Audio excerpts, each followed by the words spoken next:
Good morning, friends. Today we will discuss on the works which were written by John Milton.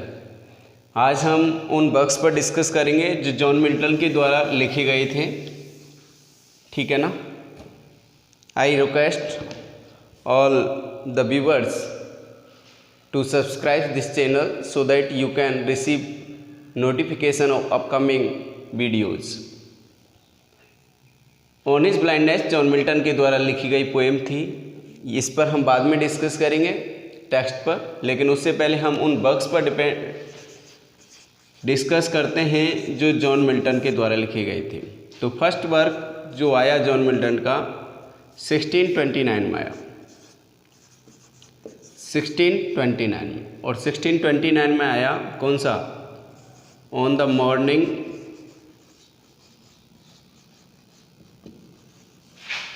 Of Christ nativity. Christ nativity. On the morning of Christ nativity है ना, ये आया 1629 में. पहला work था, एक odd था, एक गीत था. क्राइस्ट नेटिविटी का मतलब है बर्थ ऑफ जीसस. जीसस का जो जन्म हुआ था उसकी सुबह. On the morning of Christ nativity एक ओड था जो मिल्टन के द्वारा लिखा गया था. उस समय क्राइस्ट कॉलेज में पढ़ रहे थे और उसकी वजह से, इस वर्क की वजह से इन्हें एक्सपेल किया जाता है, स्कूल से निकाल दिया जाता है. ठीक है. 1630 में इन्होंने एक एपिटैफ लिखा ऑन शेक्सपियर. शेक्सपियर पर लिखा ऑन शेक्सपियर. ऑन शेक्सपियर एक ये एपिटैफ था जो 1630 में इन्होंने लिखा. ठीक है ना.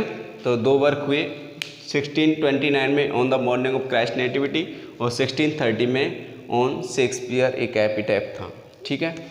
1631 में एक इन्होंने सोनेट लिखी on arriving of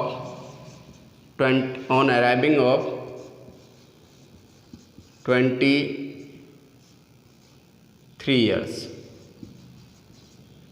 3 years. On arriving of 23 years ये एक सोनेट लिखी थी. किसने?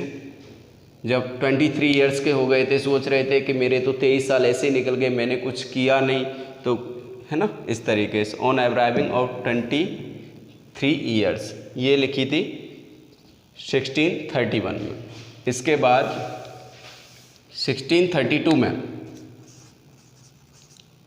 इन्होंने ट्विंस पोएम लिखी, जिनको हम ट्विंस पोएम्स के रूप में जानते हैं, ट्विंस वर्क्स के रूप में जानते हैं. और वो पोएम थी एल एलिग्रो. L Allegro. ठीक है ना. और एक थी इल पेंसरोसो. इल पेंसरोसो. एल एलिग्रो का मतलब था हैप्पी मैन. इसका मतलब है हैप्पी मैन और इसका मतलब है मेलंकली मैन.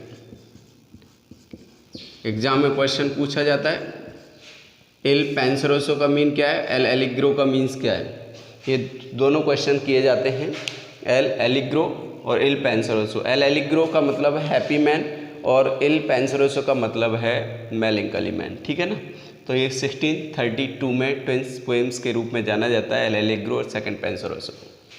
उसके बाद 1634 में इन्होंने 2 मास्क लिखे. मास्क को हम बोलते हैं कठपुतली का खेल. जैसे कठपुतली वाला होता है ना, ये इंटरटेनमेंट के लिए होते थे. 2 मास्क लिखे. ठीक है ना. एक तो लिखा आर्केड्स और दूसरा लिखा कॉमर्स. ठीक है ना. कॉमर्स लिखा.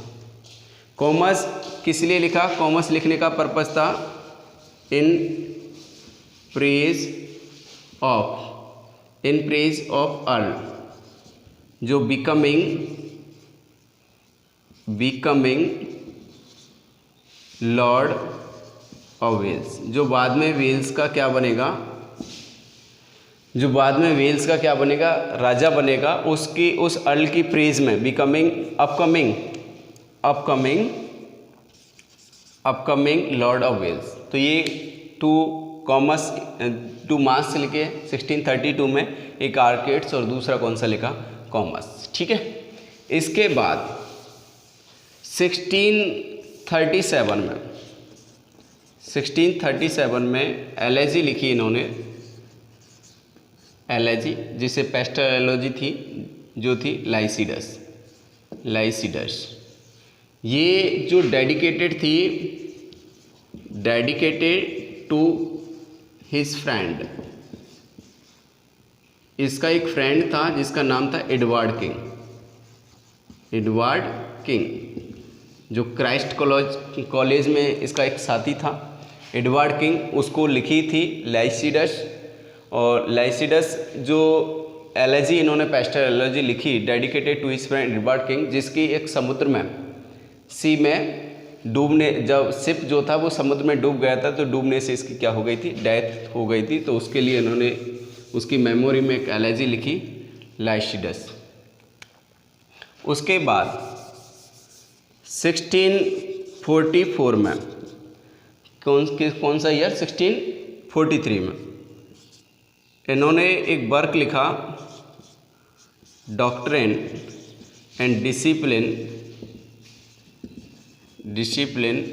ऑफ डिवोर्स पर एक लिखा था work, doctrine and discipline of divorce. ठीक है ना, ये लिखा था। ठीक है, कब, 1643 में doctrine and discipline of divorce. इसके बाद 1644 में इन्होंने एक वर्क लिखा, प्रोज वर्क,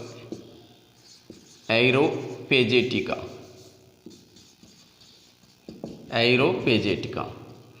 इसमें किस चीज़ के बारे में बताया गया है, फ्रीडम ऑफ स्पीच की बातें की गई है, फ्रीडम ऑफ स्पीच की बातें की गई है, प्रेस की बातें की गई है, फ्रीडम ऑफ प्रेस। भाई उस समय एक मुद्दा ये था कि हम किसी वर्क जो हमने लिखा है उसको हम पब्लिश करना चाहते हैं, तो उसको हम कब तक पब्लिश नहीं कर सकते, जब तक उसका लाइसेंस नहीं मिलता है। लाइसेंस मिलने तक उसको हम पब्लिश नहीं किए। उस चीज़ का अपोज किया था इस एरोपेजिटिका में, जिसमें इन्होंने मुद्दा रखा था कि भाई हर पर्सन को फ्रीडम है स्पीच की, वो जो कुछ लिख रहा है उसको पब्लिश भी कर सकता है। तो इन्होंने फ्रीडम ऑफ स्पीच या प्रेस की प्ली फॉर फ्रीडम थी, है ना, प्ली फॉर फ्रीडम के लिए एक प्ली थी इसमें एरोपेजिटिका में। और इसमें जो अपोज किया था किसका, लाइसेंस का क्या किया था, अपोज किया था। ठीक है, ये आया 1644 में। इसके बाद अगला वर्क आया 1652 में, और इनकी एक सोनेट थी, when I consider how my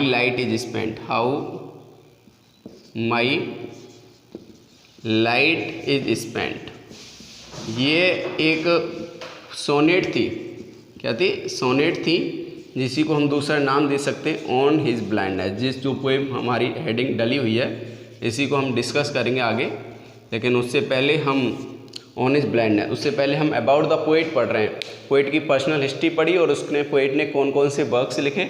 अब हम सेकंड पार्ट में उन वर्क्स पर डिस्कस कर रहे हैं जो मिल्टन के द्वारा लिखे गए थे। तो 1652 में इन्होंने एक सोनेट लिखी, when I consider how my light is spent. जो ऑन हिज ब्लाइंडनेस जो पोएम है, इसकी फर्स्ट लाइन है when I consider how my light is spent. ठीक है, ओके।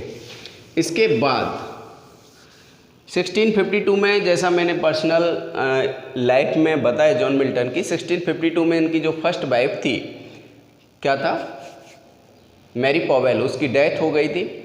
उसके डेथ होने के बाद उनका एक बच्चा भी था जॉन, उसकी भी डेथ हो गई थी।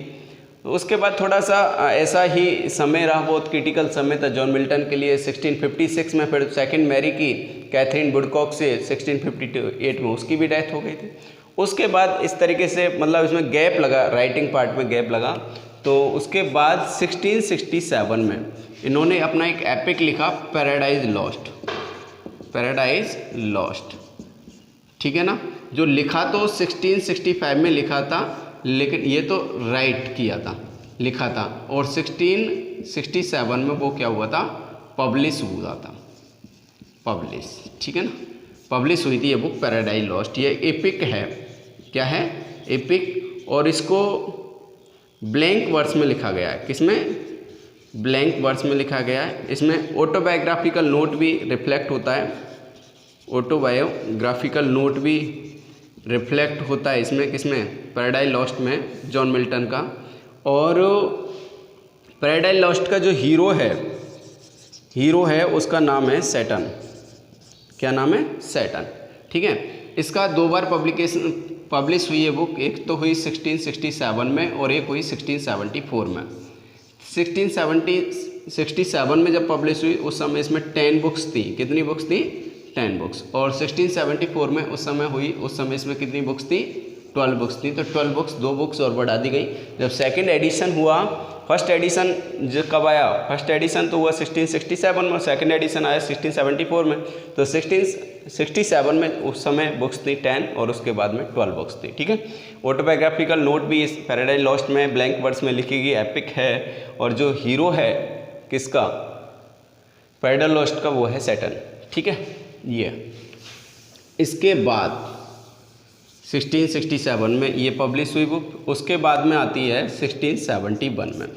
1671 में इनकी 2 बुक्स पब्लिश हुए थे। एक तो है पैराडाइज